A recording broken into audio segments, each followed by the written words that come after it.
Alors, moi, j'ai une question pour Ouazulu, pour résumer un peu ce que j'ai compris par rapport à la dégradation, l'égalité, dépasser les limites et tout ça.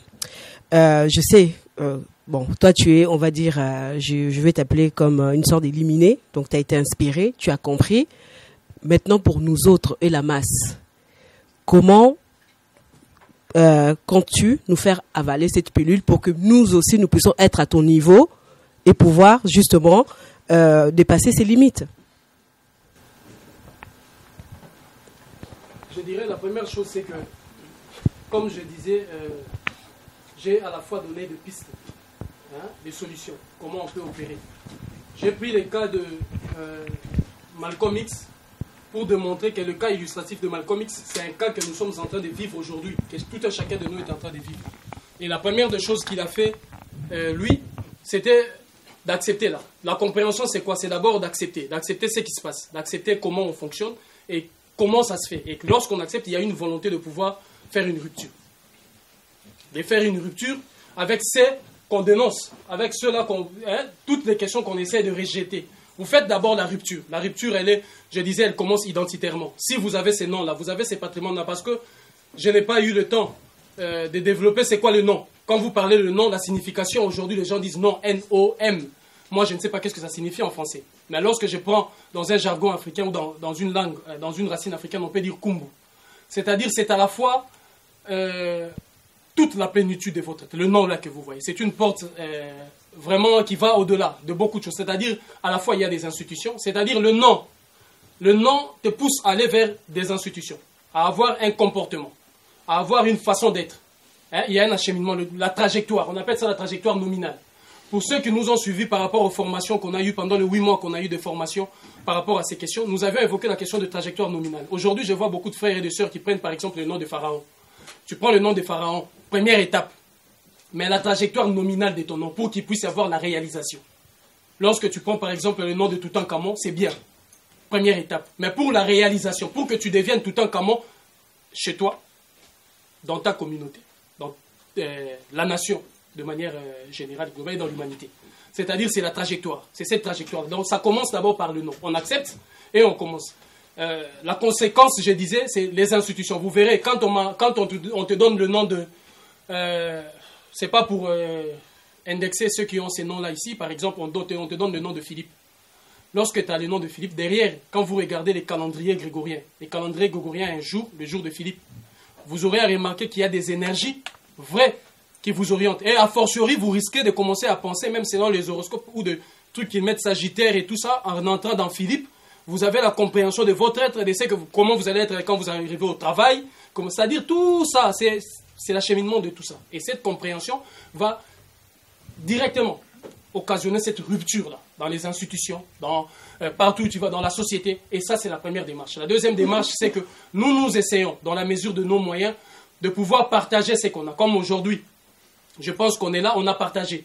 Et je refuse de croire. Je refuse de croire que les applaudissements de tout le monde ici, c'était pour faire plaisir.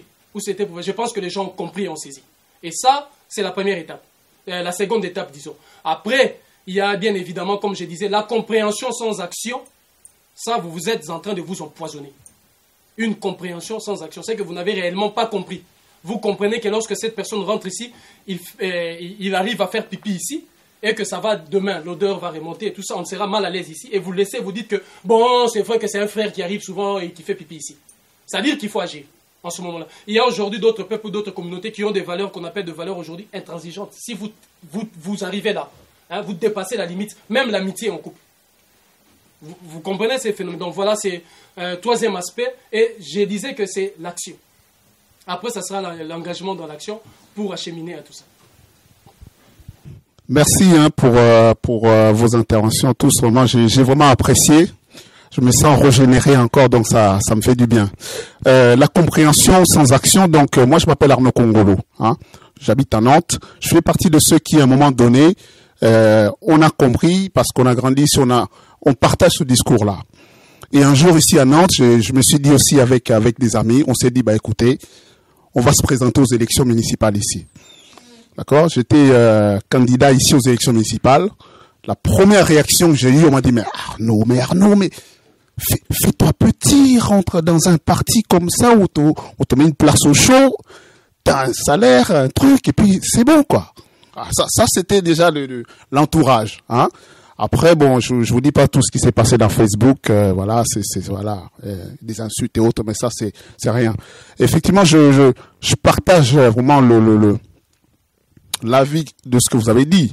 La seule façon d'être écouté, d'être respecté, c'est qu'à un moment donné, il faut se mettre en avant, il faut défendre des positions claires, nettes, précises, au risque d'être traité d'extrémiste, de tout ce qu'on veut, rien à foutre.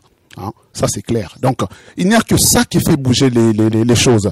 Si on veut adopter des positions molles, des trucs un peu, on ne sait pas où on se place, il n'y aura rien du tout là. Aujourd'hui, quand on pose des actes, je prends quelques exemples un peu de ce qui s'est passé. À travers cet acte-là, on a posé. La première réaction que j'ai eue, et ça m'a fait plaisir, c'est les plus jeunes qui sont venus me voir. Ils m'ont dit, en fait, on pensait pas que c'était possible. Ça veut dire que nous aussi, on peut se présenter aux élections. Je dis, bien sûr, vous pouvez vous présenter. Parce que on a fait ce boulot-là de pédagogie en disant, voilà, pour se présenter, il faut faire ça. Et aujourd'hui, moi, je le dis, je le cache pas. J'encourage aujourd'hui, dans toutes les villes de France, d'accord, pour toutes les élections, il faut que les jeunes s'organisent à monter des listes, à présenter des candidats, parce qu'avant tout, c'est pas une histoire d'argent, c'est une histoire d'organisation.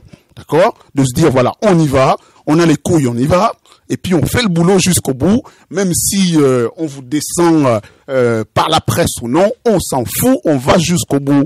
D'accord? Et je terminerai vraiment là-dessus. Effectivement, les reproches, on va toujours en essuyer. Les gens vont tout dire des choses, vont toujours dire des choses. Mais la question, c'est que, pourquoi on se bat? D'accord? On se bat pour faire avancer les choses, on se bat pour que aussi les plus jeunes puissent justement s'imprégner de ce combat-là, voir que il s'agit pas d'un combat d'une communauté, il s'agit d'élever l'être humain, d'accord? Parce qu'à travers ça, quand on respecte tout, à travers ce combat-là, c'est que c'est le combat du respect de tout être humain, et ça c'est hyper important. Voilà, je tenais vraiment à le dire, et merci vraiment pour vos interventions, j'ai vraiment apprécié. Merci encore. Oui, bonjour, moi c'est Bruno. Donc, c'est que moi je vais poser la question, après je vais faire une proposition. Donc, ma question c'est, en vous écoutant parler, est-ce que aujourd'hui, quand vous dites vous avez entré vous allez aller, vous étiez au tombeau de Napoléon, vous étiez chez Jean-Marie Le Pen que je vis sur YouTube, est-ce que vous demandez aujourd'hui à des gens comme des gens qui militent, qu'ils puissent aller dans le sens des désobéissances et non dans la voie pacifique, en fait, d'abandonner la voie pacifique et aller deux fois dans la désobéissance civique pour dénoncer, pour montrer qu'on n'est pas content. Ça, c'est la question. Moi, ma proposition aujourd'hui, comme moi, nous sommes beaucoup à se former que sur Internet. On se débrouille de la manière individuelle parce qu'on a envie de savoir, parce qu'on a conscience, on connaît la réalité, mais pas de la profondeur. Donc on a un esprit révolutionnaire qui sont à nous, parce qu'on sait qu'on est martyrisé, et on veut pas rester des esclaves à vie, et surtout pas nos futurs, nos enfants et tout. Donc est-ce que vous pouvez pas organiser, j'espère que j'ai déjà soulevé ce point ici même, est-ce que vous pouvez pas organiser des formations, des séances de formation pour former des gens qui ont envie, mais ils ont une limite en fait des pouvoirs qu'on ait acquérir des connaissances et avancer dans le sens de vrais combats. Je vais d'abord commencer par nuancer un peu ce que le frère disait par rapport à l'engagement qu'il a pris pour être candidat. Je pense que là, il y a une volonté, il a souligné une phrase qui m'a interpellé quand il dit n'est pas rentrer dans des partis classiques, mais de former des lycées, de s'organiser. Je revois encore Garvey qui revient, de s'organiser et de pouvoir aller. Donc, c'est ce qu'on appelle, nous, un peu la conquête du pouvoir. Et c'est cette ligne-là, c'est une expression vraie d'une compréhension qui déclenche une action vraie. Et nous la prenons. Quant au frère, par rapport à la première question, votre question, c'est Aller dans le sens des désobéissances. Voilà, aller dans le sens de la désobéissance civile. Il est évident qu'à chaque fois, dans une lutte, il y a toujours des énergies nouvelles qui arrivent. Et lorsqu'une énergie nouvelle arrive au moment où on doit aller dans ce que les gens appellent l'extrémisme, le radicalisme, mais c'est la solution qui se présente pour arriver au résultat. Je pense que nous tous, nous devons avoir l'humilité. L'humilité de nous arranger sur cette voie et d'aller dans ce sens. Je refuse de croire que Nelson Mandela ou Winnie Mandela furent l'homme et la femme le plus érudits, les plus courageuses ou les plus intelligentes. Mais cette énergie, quand elle est arrivée, Sobukwe, tous les autres pouvaient être là. Tous ceux qui ont commencé même l'œuvre ô combien noble de l'ANC. Mais ils ont compris qu'il fallait se ranger derrière cette nouvelle énergie quand il dit « Je déclare la guerre à l'Occident ». La guerre, si j'ose dire, elle était déjà déclarée. Mais elle a pris simplement le courage d'accepter que maintenant on va combattre. Et la ligne de combat avait changé. Vous vous rappelez même 2 jours de sa sortie, le jour où le pouvoir a basculé. Lorsque De Klerk dit écoutez, le président, Monsieur Mandela ne veut pas abandonner la lutte armée et veut que nous allions vers la démocratie et tout. Mandela dit aussi longtemps que la démocratie n'aura pas triomphé, la lutte armée, on n'abandonnera pas. C'est-à-dire, c'était une façon de dire que lorsque les énergies nouvelles arrivent, évidemment, je citerai Gandhi qui disait une loi qui est une loi injuste ne vaut même pas la peine. Comme je disais, Lumumba n'a même pas eu besoin de vouloir regarder. Thomas Sankara a dit c'est fini. Gbagbo a dit c'est fini. Et c'est ainsi. C'est cette limite-là. C'est cette limite-là qu'il faut travailler. Parce que dans le cas actuel de choses, je ne sais pas par quel mécanisme, mais j'espère et je le dirai haut et fort que c'est en bravant ces interdits-là et ces limites-là que vous allez voir ça va commencer. Ce changement-là va commencer parce que quand quelqu'un commence à perdre, déjà ce qu'il y a de plus fort, c'est qu'ils ont mis ici l'autorité. Lorsque tu désobéis, tu transgresses la limite, c'est que tu as vaincu déjà quoi? L'autorité, la force numéro 1. C'est que notre autorité morale, notre autorité intellectuelle, notre autorité prend le dessus. Comme Toussaint Louverture a pris le dessus, je ne parle pas à la maison, ou après, non, il a pris le dessus sur le terrain. Il a gagné la guerre, tactiquement, sur le terrain. C'est-à-dire qu'il prend l'ascendant sur son ennemi. Et ça, pour moi, je prendrais cette optique-là. C'est-à-dire que ce sont des énergies nouvelles où il faut aller dans ces sens-là. Et après, vous suggérez des formations. Je sors là de 8 mois de formation. 8 mois, j'ai eu l'honneur, parce que ce n'est pas facile, d'être devant le peuple africain, notre peuple de manière générale, qui, on sent l'éveil de cette conscience-là très aiguë, et qu'il faut être à la hauteur de leurs attentes. Pendant 8 mois, on a fait une formation s'encadrer sur le nationalisme et on a essayé de voir tout, le nationalisme identitaire, le nationalisme clanique, le nationalisme avec de nouveaux concepts parce qu'il fallait un nouveau paradigme pour nous aider à pouvoir mieux identifier les choses, à comprendre et à agir efficacement. Bon, je ne dirais pas l'intégralité de toutes ces formations, mais il s'est fait vraiment, si ça s'est passé pendant 8 mois à la moyenne, je dirais peut-être que les 6 mois de formation sont sur le réseau. Sont sur le réseau. Et on essaye, et on essaiera de les organiser parce que cette fois-ci, on a voulu, comme on est là, c'est-à-dire que toutes les structures, tous les mouvements et tous ceux qui sont déjà dans l'acheminement, Rosita qui est là, elle était toujours avec nous ensemble, on est allé dans cet acheminement de formation, que l'on fasse ça ensemble. Juste parce qu'il y a des thématiques qui sont, voilà, je peux, ou l'autre peut survoler, l'autre peut aller dans la profondeur, on peut se compléter et pouvoir donner ce qu'il y a d'efficace pour pouvoir aller dans ce sens. Et nous allons renouveler ça dans les prochains jours. Est-ce que la solution à ça, ce ne serait pas l'écriture, par exemple? C'est une...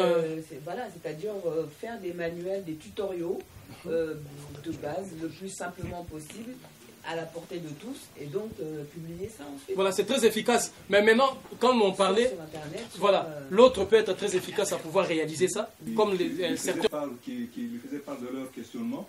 Ils y répondaient, mais en même temps, en y répondant, ils se remettaient en question par rapport à ces faits. Donc, ne formalisons pas trop les choses. La formation, nous l'avons tous les jours. Et c'est pour ça que pour avoir créé une structure très formelle et vu comment fonctionne cette structure, il ne faudrait pas trop penser que voilà, la formation c'est quand j'étais à l'université, quand j'étais, etc.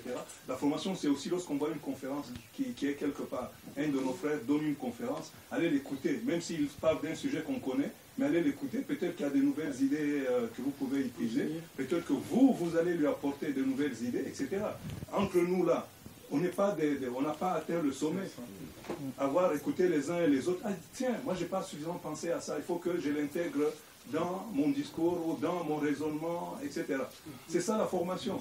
Donc ne formalisons pas trop les choses. Évidemment, si on peut créer des moments où nous nous formons, comme là, les marrons qui sont ici à Nantes ont créé un moment, un espace et un contexte pour pouvoir nous former les uns les autres, c'est clair que on peut multiplier ces exemples. Voilà, à Paris, on fait la même chose, on se retrouve, on échange, etc. Ceux qui sont, je sais pas, à Strasbourg, ainsi de suite. Donc voilà, c'était juste pour dire que profitons de tous les moments qui nous sont offerts pour continuer à nous former, parce que nous ne serons jamais formés assez. Merci pour